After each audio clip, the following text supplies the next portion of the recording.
In 1861, three bulls, says I. In 1861, three bulls, says I. In 1861, we licked the Yankees at Bull Run. And we'll all drink stone blind. Johnny, come fill the bowl.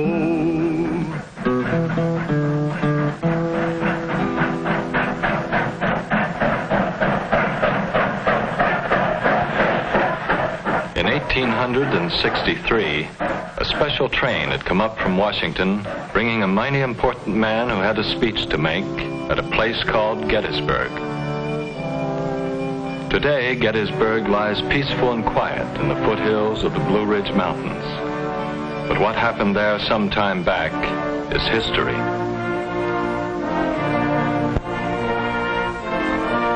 Not far from Gettysburg, there's a great valley lying astride, calling it the Cumberland, and another south, the Shenandoah.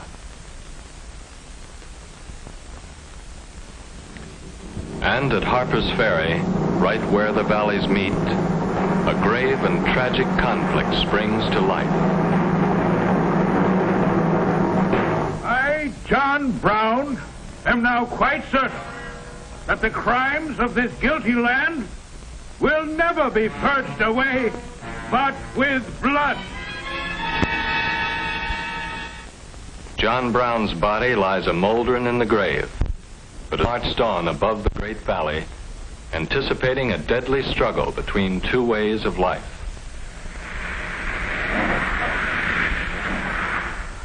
For the valley flowed north into an area both agriculturally rich and industrially productive. A land where factories were becoming part of the landscape. But in the southern part of the valley and the land beyond, a way of life depending on the hand labor of slaves. A different way of life that seemed to call for a different kind of government. This union was established on the right of state to do as it pleased on the question of slavery and every other question.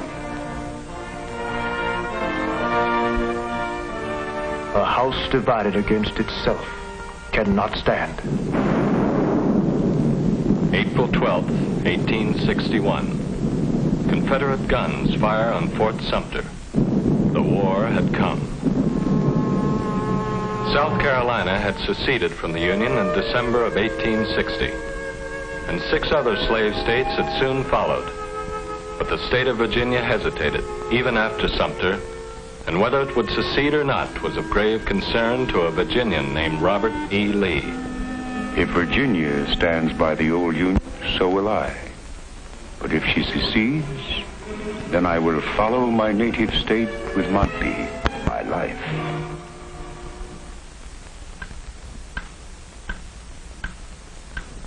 And so, when Virginia seceded, 5 days after Sumter, the North lost more than a state. It lost a general. Through a mistake we lost Bull Run, 3 bulls, says I. Through a mistake we lost Bull Run, 3 bulls, says I. Through a mistake we lost Bull Run, and we all skedaddled to Washington. And we'll all drink stone blind. Johnny, come fill the bowl. Neither side had wanted it, but the first battle was at hand. And man or boy, Johnny Reb or Billy Yank, each soldier faced his own worst moments alone, waiting.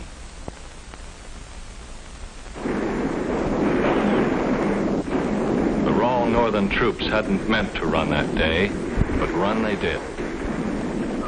It wasn't going to be a short war.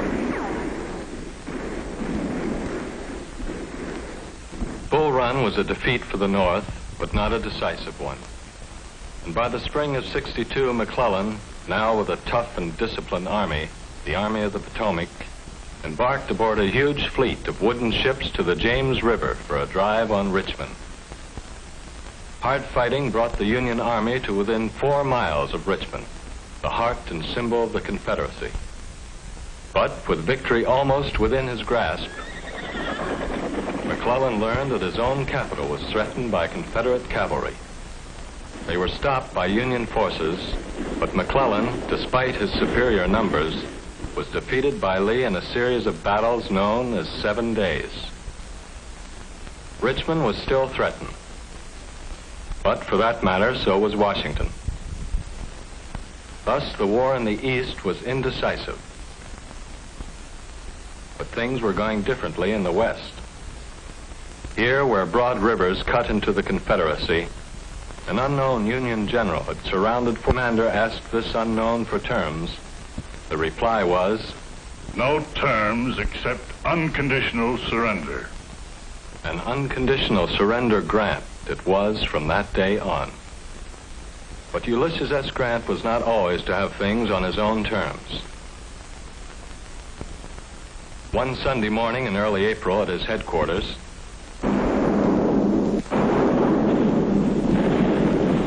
Grant's forces had been surprised, and thus began the terrible Battle of Shiloh.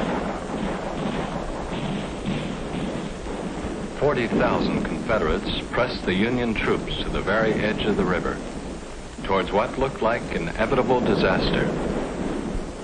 But Federal reinforcements arrived overnight, reinforcements which turned the tide of the battle. And when it was over, the Union Army held the ground, but at a cost more terrible than could be imagined. General Grant looked over the field. I looked at a field over which the Confederates had made charges the day before, so covered with death. Now, after more than a year of hostilities, the grand strategy of the North began to emerge. Total blockade on the sea, and the splitting of the Confederacy by way of the western rivers. Thus, the West was to prove crucial in this war between North and South.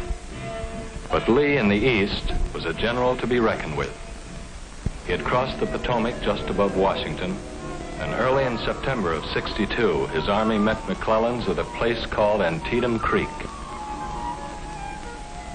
And in 2 days, the cornfields of Maryland became one of the bloodiest battlefields of the entire war. It was not news of a decisive victory which reached the White House, but it was enough of a victory and what Abraham Lincoln had been waiting for. All persons held as slaves within any state, the people of which shall then be in rebellion against the United States, shall be then, thenceforward, and forever free. Now the fate of the Union and the fate of slavery were one and the same. The spring of '63 found the war moving into its third tragic year, with Federal troops deep in Confederate territory in the West. But once again, Lee's lieutenants were on the march in the Cumberland Valley. And in June of '63, the tides of war converged on a little town, which until then had been as peaceful as the seminary which stood nearby. A town called Gettysburg. Now 2 determined armies faced each other. 75,000 men under Lee, 90,000 or more under Meade. The hardened veterans entrenched on Little Round Top waited. The Union sharpshooters in Devil's Den waited. The fertile fields of Pennsylvania waited.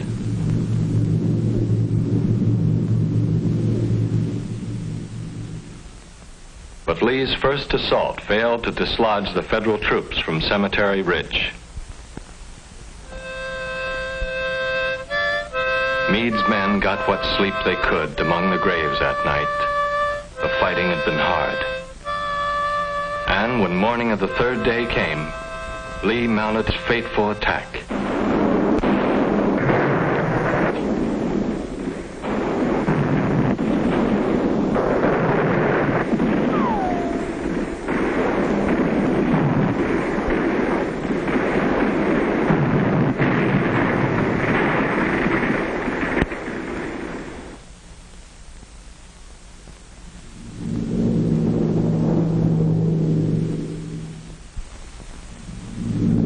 picket had sent his men charging across an open space nearly a mile in length.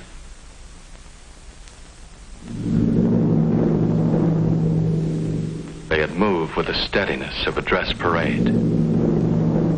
Their defeat was one which all but sealed the fate of the Confederacy.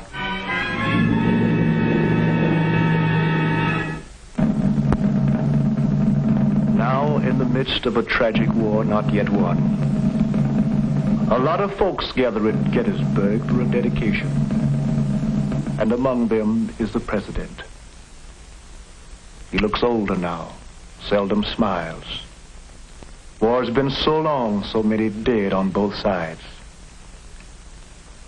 After a while, after the main speaker, he has a few words to say. He speaks briefly, quietly, of the brave men, living and dead, who struggle here. Says we must resolve that they shall not have died in vain, that our nation shall have a new birth of freedom, and that government of the people, by the people, for the people, shall not perish from the earth.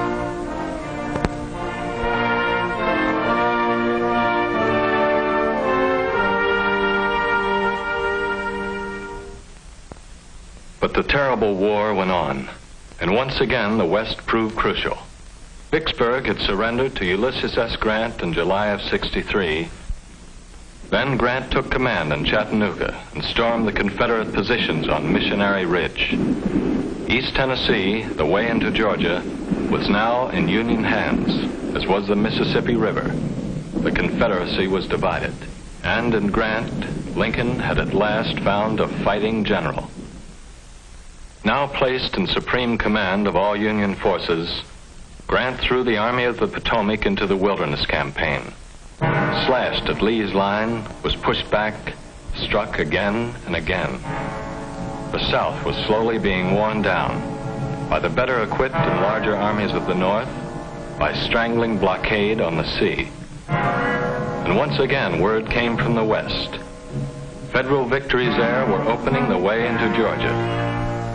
And the way into Georgia was taken by William Tecumseh Sherman. Atlanta fell to Sherman in August of '64, and then began a 300-mile march to the sea. A march whose mission was to destroy the productive heartland of the South. A march whose mission was accomplished. The garden area of the Confederacy was laid waste. In 1864, the rebels had enough of the war, and we'll all drink stone blind. Johnny, come fill the bowl. The war could not go on much longer. Grant besieged Petersburg, and with Sherman's cavalry joining him, forced Lee to abandon his capital. It is April 3rd, 1865. Lee's armies are all but surrounded. 6 days later, two former graduates of West Point meet in a small house in a town called Appomattox. And Ulysses S. Grant, whose initials stand for unconditional surrender, converses at length with Robert E. Lee, who hopes for something better than unconditional surrender. My men would like to take their mounts home with them for the spring plowing. Yes, it's doubtful if they will be able to put in a crop without the horses they are now riding.